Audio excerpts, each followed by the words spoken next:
There's something deeply mysterious about the way our inner worlds open up when we least expect it.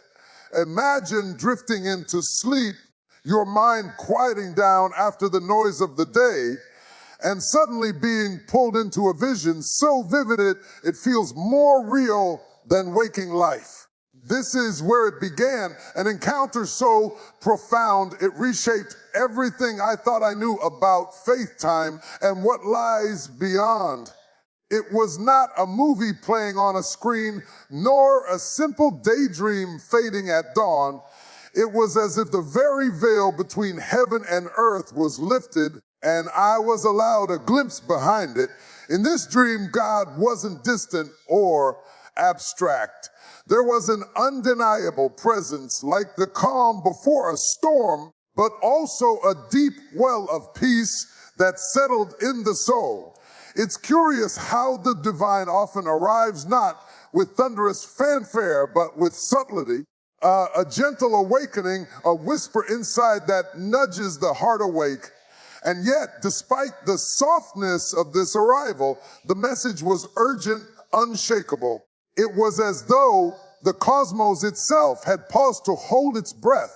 I remember the sensation of being weightless, as if released from the constraints of the physical world. The dream didn't feel like a place, but rather a moment stretched across eternity. Time lost its meaning, folding in on itself. You see, our usual way of understanding life is bound tightly to past and future, cause and effect. But this encounter invited me to witness something beyond that linear flow.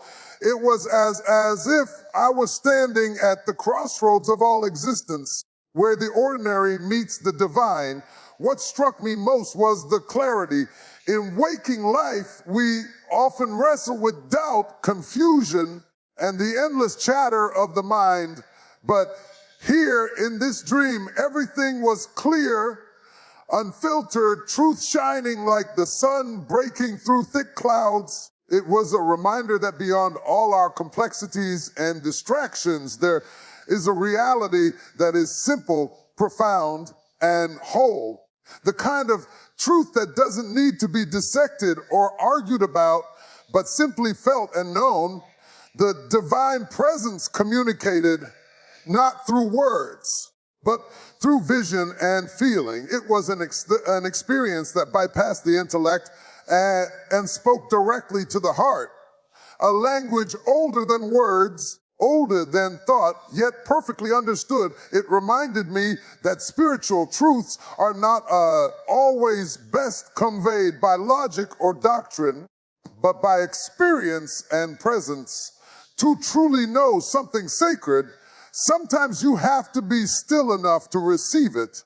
This dream was not just a personal revelation, but a call that echoed beyond my own soul and reached out to everyone listening. It was a call to awaken from spiritual slumber, to look beyond the surface of daily life, and to recognize that something monumental is unfolding. The rapture, as I saw it, was not just an event on a timeline. It was an invitation to realign with a deeper reality that transcends fear, judgment, and separation. I awoke with a sense of urgency, but not anxiety. It was a peaceful urgency, like the gentle insistence of the tide drawing the shore to meet the sea. It was clear that this vision was not meant to frighten, but to prepare, not to isolate, but to unite, to remind us all that we are part of something vast and mysterious, and that our lives carry meaning beyond what we often see. In those moments after waking, the world felt different, more alive, more sacred. The colors seemed richer, the air more electric with possibility. It was as if the dream had sprinkled a quiet blessing over the ordinary, turning the mundane into a sacred passageway. It showed me that divine encounters don't always have to be dramatic. Sometimes they come as soft awakenings that change everything from the inside out. And so here we stand together, caught between what is seen and unseen, invited to hold open the door that leads to that mysterious realm. The beginning of this journey, the dream itself, was a gentle unveiling of the divine, a reminder that even when the world seems dark and uncertain, there is a light that never fades. If you listen closely, you might just hear that whisper too. And if you do, let it move you, not with fear, but with the quiet power of awakening to what has always been waiting. Because the first step toward any great transformation is simply to be awake. And that awakening, my friends, is the real miracle. When I found myself fully immersed in the dream, the vision unfolded with a clarity that was both breathtaking and unsettling. It was not merely a fleeting glimpse, but an experience so vivid that every detail seemed etched into my being. The world, as I knew it, began to shift, dissolving into something both familiar and utterly transformed. I stood at the edge of time itself, watching the air around me ripple and shimmer with an energy that defied description. What I saw was not a distant story told in scripture or prophecy, but a living moment unfolding in real time before my eyes. People, the believers, were suddenly inexplicably gone. One moment, they were there. The next, they had vanished like mist in the morning sun. It was as if a hand had gently swept them away, lifting them beyond the reach of the ordinary world. The absence they left behind was profound, not chaotic or violent, but filled with an eerie silence that echoed the weight of what had just occurred. And yet, in the midst of this disappearance, there was no panic, no frantic scramble or desperate grasping. Instead, there was an overwhelming sense of peace, almost a sacred stillness that settled over everything. It was a peace not born of ignorance or denial, but of deep, abiding trust. A trust that this moment, as unsettling as it might seem, was part of a divine unfolding, a grand design beyond human understanding. The sky itself seemed to respond, shifting through colors, both vibrant and strange, as if nature itself was marking the significance of this event.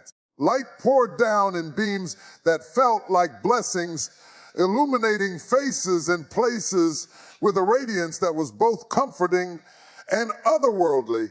It was as though the universe had paused to witness the moment when heaven and the earth touched. In the spaces left behind, I sensed the urgency of those still here, those who had not yet been called up. Their faces showed a mixture of awe, confusion, and for some, dawning realization. It was clear that this was a turning point, a moment when the hidden became visible and the eternal brushed against the temporal. This was the rapture, not a distant myth or metaphor, but a living, breathing reality. What struck me most was the profound contrast between absence and presence.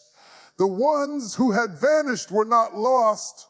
Rather, they were fully present in a new dimension of existence. Their departure did not leave a void, but a passage, an opening into a higher reality. It was a reminder that the physical world, with all its limitations, is but one layer of our existence. There is a deeper truth beneath the surface, a realm where time, space, and fear hold no sway. This vision was also a mirror reflecting back to me the spiritual state of humanity. It revealed the urgency of awakening, of tuning our hearts to the frequency of grace and readiness. The rapture is not just about leaving, it is about transformation, about shedding what no longer serves us and stepping into the fullness of who we are meant to be. I saw that the rapture is less about a dramatic spectacle and more about a profound shift in consciousness. It's a moment when those attuned to the divine are invited to step beyond the ordinary and into the sacred.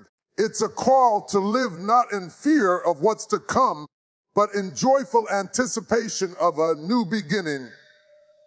The dream left me with a deep sense of hope. Despite the uncertainty and the upheaval, there was an unmistakable promise woven into every scene that love is the ultimate force, the thread that binds all things together. Even in moments of a disappearance and change, love remains radiant and unbreakable.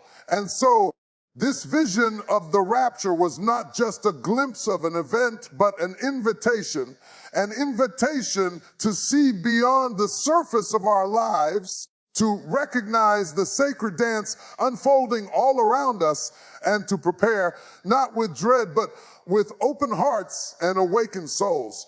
Because in the end, what we witness in that moment of transformation is not loss, but the beginning of a journey home, a home where peace, light, and love are eternal.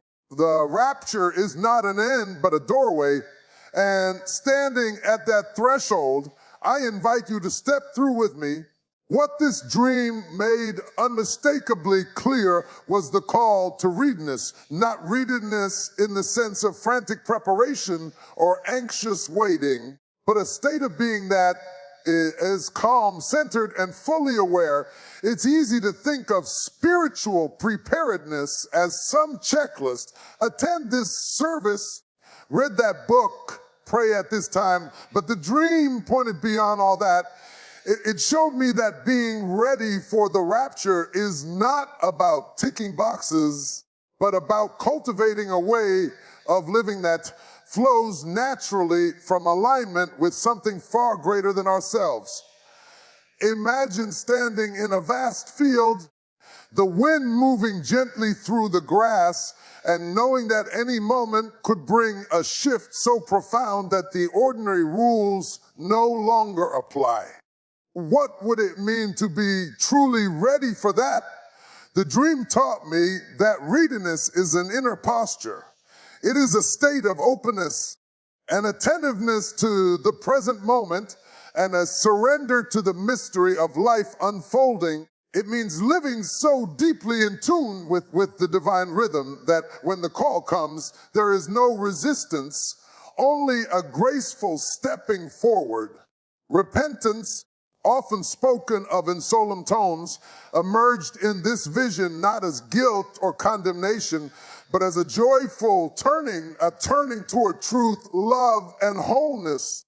It's not about beating ourselves up for what we have done wrong, but about awakening to the possibility of transformation. The dream whispered that the moment to begin this turn is now, not tomorrow, not when circumstances feel right, but in this very breath. It is a gentle invitation to shed what no longer serves us, old fears, grudges, and illusions that keep us small. Being prepared also means cultivating faith, not a brittle belief held tightly, but a living trust that carries us through uncertainty. The dream showed me that faith is like a deep river beneath the surface of our daily lives. It may not always be visible, but it flows steadily, nourishing and sustaining us. This trust is what steadies the heart when the world feels unsteady. It is the quiet assurance that no matter what happens, we are held in a love that never lets go. This readiness is not meant to isolate us. On the contrary, the dream revealed that it is deeply communal. It's about building relationships rooted in compassion and honesty, creating spaces where vulnerability is met with kindness and where collective hope can grow. The rapture is not just an individual event, it is a shared passage. And being ready means supporting one another as we journey toward that threshold. The urgency in the dream was palpable, but it carried no panic. Instead, it was like the gentle pressure of dawn's first light coaxing the world awake. It reminded me that spiritual readiness is a lifelong practice, not a race to some distant finish line. It is a continual turning back to presence, a daily renewal of our commitment to live fully and authentically. In practical terms, this means engaging with our lives honestly, embracing both in sorrow, light and shadow with an open heart. It means listening deeply, not only to the divine, but to one another, recognizing the sacred in every encounter. It means allowing grace to guide us in moments when fear or doubt arise. The dream made it clear that readiness is also about hope. Not a naive hope that ignores reality, but a fierce hope that holds space for transformation even in the darkest times. This hope fuels perseverance and inspires courage. It is the light that shines quietly within, even when the path ahead seems uncertain. So the message here is simple yet profound. Prepare not by clinging to control, but by opening yourself to change. Prepare not by withdrawing from the world, but by stepping into it with love and courage. Prepare not by accumulating knowledge alone, but by embodying wisdom through kindness and presence. There is a grace in readiness, a grace that carries us through transitions, that softens the edges of fear, and that connects us to the eternal dance of life and death, endings and beginnings. The dream invited me to embrace this grace fully, to live in such a way that when the rapture comes, not if, but when, it will find me awake, aware, and ready, because readiness ultimately is not a destination. It is the very way we walk through this life, awake, alive, and attuned to the sacred unfolding beneath our feet. And that, my friends, is the heart of true preparation. When I woke from the dream, everything I thought I understood about faith shifted beneath my feet like a gentle earthquake. It's strange how a single vision, so vivid, so real, can unravel the neat little packages we put our beliefs into. Suddenly, faith was no longer an abstract concept or a distant hope. It became something alive and immediate, a living pulse that beats through every moment of our existence. The dream had pulled back a curtain, revealing not just an event in the future, but a profound truth about the present. I realized that faith is not something to clutch tightly out of fear, but a dance, an ongoing interplay between trust and surrender.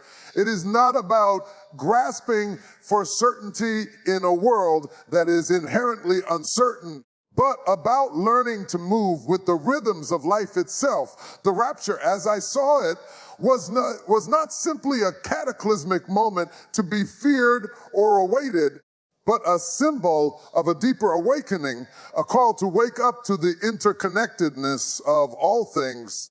This new perspective changed how I viewed the challenges and struggles that so often cloud our days. Where once I might have seen hardship as punishment or random misfortune, the dream invited me to see these moments as part of a larger tapestry, threads woven into the fabric of spiritual growth. Pain, loss, joy, and love are not separate. They are the colors in the same painting, necessary for the whole to emerge. The dream invited a gentler, more compassionate faith, one that embraces doubt as part of the journey rather than a sign of failure. It's okay not to have all the answers. In fact, embracing the mystery can open us to a deeper trust. Faith becomes less about knowing and more about being present to what is without resistance or judgment. This shift also brought a renewed sense of hope, hope that is not blind optimism, but a quiet confidence rooted in the heart's deepest knowing. It is the understanding that beneath the surface turmoil, there is a current of grace carrying us forward. This hope doesn't promise a life free from difficulty, but assures us that no matter the storm, we are held by something far greater than ourselves. In everyday life, this transformed faith colors everything. How we relate to others, how we face uncertainty, how we find meaning in the small moments. It encourages kindness over judgment, patience over frustration, and openness over fear. The dream's message was clear.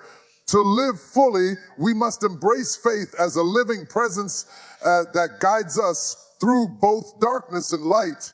I found myself looking at the world with new eyes, seeing sacredness in the ordinary and recognizing the divine spark in every person. This perspective invites us to be more gentle with ourselves and others, to cultivate compassion as a spiritual practice, and to remember that we are all on this journey together. Faith then becomes a way of life, less about doctrine and more about experience. It asks us to trust not in a distant deity only, but in the divine mystery that pulses through the universe, through nature, and through our very beings. It asks us to hold paradox without anxiety, to live in the tension of the unknown with grace. What this dream offered was a profound recalibration, a reminder that faith is not a fortress to hide behind, but a river to be carried on. It's a continual invitation to open our hearts, to listen deeply, and to respond with love and courage. This awakening does not erase the complexities of life, but transforms how we navigate them. And so my faith today is quieter, deeper, and more expansive. It is a living trust in the unfolding dance of existence. It is a readiness to embrace whatever comes with eyes open and heart engaged. It is a journey without a fixed destination, where the journey itself is the grace. If there is one truth I carry from that dream, it is this faith is not about escaping the world, but about stepping fully into it with all its messiness, mystery, and beauty. And knowing that we are never truly alone, that realization is not only comforting, it is revolutionary. In the end, faith is the music beneath the silence, the light behind the shadows, the breath that animates the dance. And when we live from that place, every moment becomes a sacred step toward the infinite. What struck me deeply about this dream was the urgency of the message, not just for me, but for everyone, everywhere. It was as if the vision reached out, not merely as a spectacle to behold, but as a clarion call demanding attention and action. There's a profound difference between seeing something unfold and understanding what it means for your life and the world around you. The dream conveyed that the time to listen is now, not later, not after some vague preparation, but in this very moment. This message is a wake-up call, a call to remember that we are part of a vast, interconnected whole. The rapture isn't some isolated event that happens far away to someone else. It's a turning point for all of humanity, a cosmic invitation to awaken from a collective slumber. And awakening requires us to look inward as much as outward. It requires honesty about where we stand, about the lives we lead, and about the impact we have on others and the earth itself.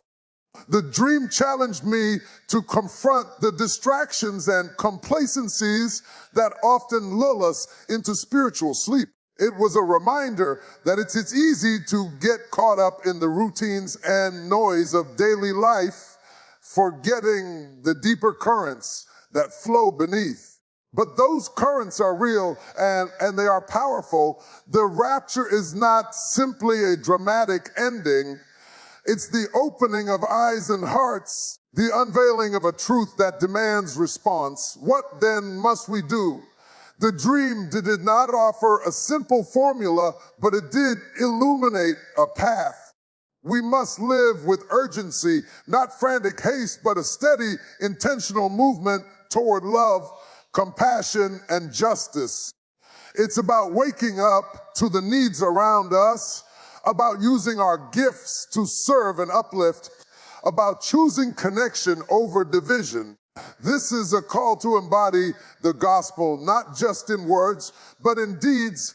It means being lights in the darkness, voices for the voiceless, hands that heal rather than harm. The dream showed me that the true preparation for what's coming is a life to live with purpose and heart. There's also a communal dimension to this message. The vision was clear that none of us travels this road alone. Our readiness is intertwined. Our actions ripple outward, affecting not just ourselves, but our families, communities, and the world. We are called to support and encourage one another, to build bridges where walls have grown, and to hold each other accountable in love. The urgency carries hope, not despair. It is not about fear or judgment, but about awakening to our potential to change and to be changed. It is a reminder that the power to transform lies within each of us. Even small acts of kindness, moments of forgiveness, and choices toward truth matter profoundly. I came to see this dream as an invitation to live with eyes wide open, to see beyond the surface distractions, and to discern the sacred in every moment. It is a call to be vigilant, not in a fearful sense, but in a mindful one, alert to the spiritual realities that shape our existence. The rapture, then, is less a distant event and more a present reality, calling us to deeper awareness. It beckons us to shed illusions, to let go of what holds us back, and to step boldly into the life we were created to live. And so, the message I carry for the world is this: awaken now. Shake off the slumber of complacency and distraction. Embrace the urgency not as a burden, but as a gift. The gift of waking up to love, purpose, and truth. The future is not something to fear. It is something to prepare for with courage and open hearts. Because when the veil lifts, when the moment comes, what will matter is not how much we have accumulated, but how deeply we have loved, how sincerely we have lived, and how fully we have embraced the call to awaken. The time is now. Let us listen and let us act. There's a natural tendency when faced with the idea of something as momentous as the rapture to be gripped by fear, fear of the unknown, fear of separation, fear of not being ready. But the dream invited me to consider a different way, a way of living that embraces hope without being paralyzed by fear, that welcomes the unknown not as a threat, but as a doorway, living in expectation. As the dream showed me, is less about waiting anxiously for a future event and more about cultivating a present awareness that is grounded in peace. It's about opening the heart to the possibility of transformation with a steady, calm gaze, even amid uncertainty. The rapture is not some terrifying catastrophe, but a profound invitation to awaken to a deeper reality that is already here, waiting for us to step into it. This invitation calls us to shift our relationship with time itself. Instead of viewing the future as a distant horizon filled with anxieties, we learn to live in the flow of the present moment, the only moment truly given to us. When we do this, expectation becomes an act of trust, a surrender to the unfolding mystery rather than a demand for control. The dream revealed that hope and fear are not opposing forces, but two energies we carry within ourselves. To live in expectation is to learn how to navigate between them without being overwhelmed. It's like walking a tightrope where balance comes from accepting both light and shadow, uncertainty and assurance. It is the art of being fully awake, fully alive, and fully human. This way of living calls for cultivating inner peace, not as a passive resignation, but as an active engagement with life's depths. It means meeting each moment with openness and kindness, especially the moments of doubt or discomfort. The dream showed me that peace is the foundation upon which hope is built, and from that foundation, fear loses its power to dominate. I saw that embracing hope without fear also means releasing the illusion that we are in control. We often think that if we just plan better, prepare more, or understand everything perfectly, we can avoid uncertainty. But the dream gently dismantled this notion, reminding me that true readiness comes from surrender and acceptance that some things lie beyond our grasp. Living in expectation means trusting that even when we don't know the way forward, there is a benevolent intelligence guiding the unfolding of events. It means having the courage to step into the unknown with an open heart, knowing that we are supported by a love that transcends circumstance. This perspective invites a profound freedom. It frees us from the tyranny of worry and from the need to have all the answers. Instead, it invites us to be present, to engage fully with life's beauty and pain, and to trust that whatever comes, we will be held. The dream also made clear that this hope is contagious. When we live from a place of peaceful expectation, we become beacons for others who may be struggling with fear or doubt. Our calm presence, our quiet trust can ripple outward, inspiring those around us to find their own way through uncertainty. So living in expectation is not an isolated act. It is a communal grace. It calls us to hold one another in compassion and encouragement as we walk this path together. It is the gentle reminder that we are all part of a greater whole, connected by a shared longing for peace and wholeness.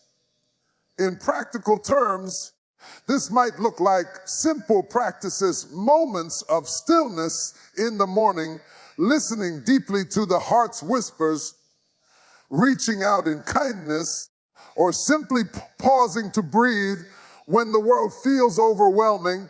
These small acts ground us in hope and remind us that we are alive in this precious moment. Ultimately, the dream revealed that to live in expectation is to live in harmony with the mystery of existence. It's an invitation to dance with the unknown, to celebrate the unfolding story of life with open arms and an open heart. Because the truth is, the rapture is not just an event out there in the future. It is a living possibility in this very moment. It is the awakening that can happen here and now as we choose to embrace life fully without fear and with radiant hope. And so we come to the edge not of an end, but of a beginning where hope is not a fragile dream, but a powerful reality, where expectation is not a weight, but a wing. The question is not whether we will face this moment, but how we will meet it. And I invite you to meet it with open eyes, open hearts, and a spirit that says yes to the dance of life itself. Because to live in expectation is to live fully awake, and that is the greatest gift we can give ourselves and the world.